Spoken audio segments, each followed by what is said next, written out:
సాధారణంగా రోజులో ఎన్ని గంటలుంటాయంటే 24 అని టక్కున చెప్పేస్తాం. కానీ ఇకపై ఈ లెక్క మారనుందా అంటే అవుననే అంటున్నారు శాస్త్రవేత్తలు. అవును, భవిష్యత్తులో ఈ లెక్క మారే అవకాశముందని, రోజుకు మరో గంట అదనంగా చేరి 25 గంటలుగా చెప్పుకోవాల్సి వస్తుందని శాస్త్రవేత్తలు అంచనా వేస్తున్నారు. భూమి తన చుట్టూ తాను తిరిగే వేగం క్రమంగా మందగించడమే ఇందుకు కారణమని జర్మనీలోని మ్యూనిక్ టెక్నికల్ యూనివర్సిటీ, అమెరికాలోని విస్కాన్సిన్ మాడిసన్ విశ్వవిద్యాలయానికి చెందిన పరిశోధకులు తమ అధ్యయనంలో వెల్లడించారు. ఈ మార్పు ఎందుకంటే భూమికి సహజ ఉపగ్రహమైన చంద్రుడు ప్రతి సంవత్సరం సుమారు 3.8 సెంటీమీటర్ల చొప్పున మన గ్రహం నుంచి దూరంగా జరుగుతున్నాడు. ఈ పరిణామం వల్ల భూమి చంద్రుడికి మధ్య ఉన్న గురుత్వాకర్షణ బలాల్లో మార్పులు చోటు చేసుకుంటున్నాయి. చంద్రుడి ప్రభావంతో సముద్రాల్లో ఏర్పడే ఆటుపోట్ల తీరు కూడా మారుతోంది.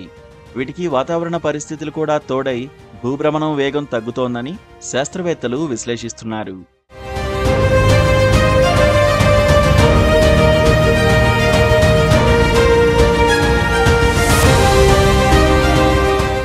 భూమిలో దాదాపు 20 అడుగుల లోతులో అమర్చిన ప్రత్యేకమైన రింగ్ లేజర్ టెక్నాలజీ సహాయంతో ఈ సూక్ష్మమైన మార్పులను గుర్తించినట్లు వారు తెలిపారు.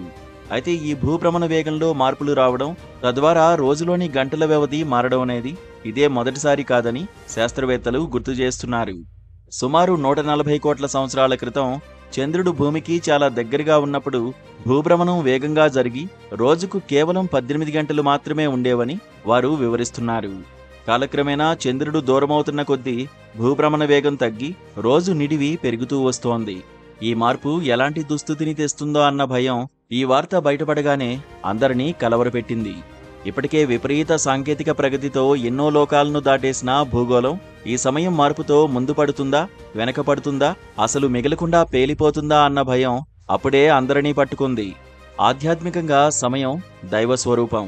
దీని గణన ప్రకారం కలియుగాంతం ఇక కొన్ని రోజులే కావచ్చు అన్న విశ్లేషణ సాగుతోంది.